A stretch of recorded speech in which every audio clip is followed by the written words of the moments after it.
Syria में तख्ता पलट हो चुका है। असद परिवार के 50 सालों की हुकूमत अब गुजरे जमाने की बात होगी। अब लोग कहा करेंगे, एक था असद का दौर। यहां तक तो ठीक है, लेकिन इसके बाद आगे क्या?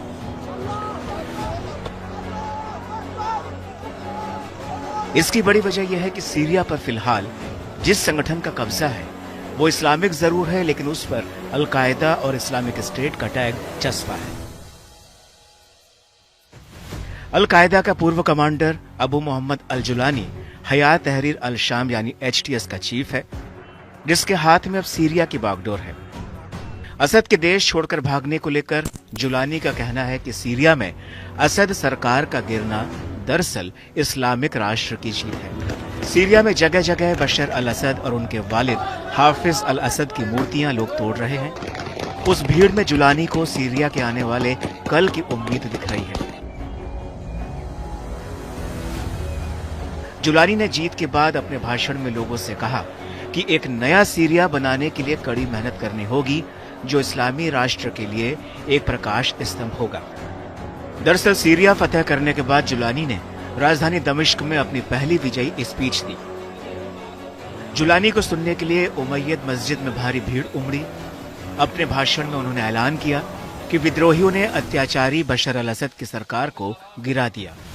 उन्होंने कहा कि असद हुकूमत ने अपने ही हजारों नागरिकों के साथ इंतहाई ज्यादती की, अन्यायपूर्ण तरीके से और बिना किसी जुर्म के जेल में बंद रखा। लेकिन हम यानी सीरिया के लोग इस देश के असली मालिक हैं। हम अन्याय के खिलाफ लड़ते रहे हैं और आज हमें इस जीत से नवाजा गया है। अपनी स्पीच में उन्होंने जीत के लिए खुदा का शुक्रिया अदा किया और खुदा की इबादत करने का आह्वान किया। उन्होंने कहा कि अल्लाह आपको मायूस नहीं करेगा। ये जीत सभी सीरियाई लोगों के लिए है, वे सभी इस जीत का हिस्सा थे। अल जुलानी ने अपने भाषण में जज्बातों को उतारने का भी काम किया। उन्होंने लोगों के दुखती नस पर हाथ रखते हुए कहा कि दुनिया भर में कितने लोग विस्थापित हुए, कितने लोग तंबू में रह रहे हैं, कितने लोग समुद्र में डूब गए। मेरे भाइयों, इस महान जीत के बाद पूरे क्षेत्र में एक नया इतिहास लिखा जा रहा है। बहरहाल जुलानी जीत के जोश से लबरेज हैं, लेकिन उनके सामने बेइंतहा चुनौतियां भी हैं। अब खुद पर लगे आतंकवादी संगठन के टैग को हटाने की एक चुनौती है। अमेरिका और तमाम पश्चिम देश HTS को एक आतंकी संगठन मानते हैं। ऐसे में जुलानी को जीत के बाद भी अपनी छवि बदलने की जरूरत पड़ेगी। वहीं तीसरी बड़ी चुनौती यह है कि सीरिया जीतने के बाद भी सीरिया में मौजूद कई विरोधी संगठनों के बीच एकता कायम रहेगी। क्या उनमें सत्ता को लेकर बंदरबाट या फिर लूटपाट नहीं होगी?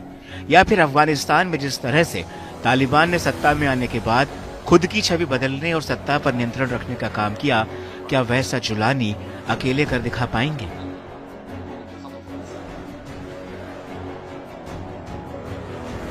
इसके अलावा जुलानी के सामने कुर्दों के वर्चस्व वाली सीरियन डेमोक्रेटिक फोर्सेस है, जिसका सीरिया के एक बड़े हिस्से पर कब्जा है। इस संगठन को अमेरिका का समर्थन हासिल है। तो वहीं दूसरी तरफ सीरियन नेशनल आर्मी का उत्तर पश्चिमी सीरिया में बड़ा कब्जा है।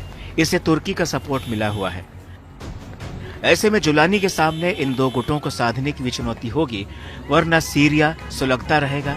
कितने भी असद जाएं, कितने भी जुलानी आएं, ये आग सीरिया में जलती रहेगी।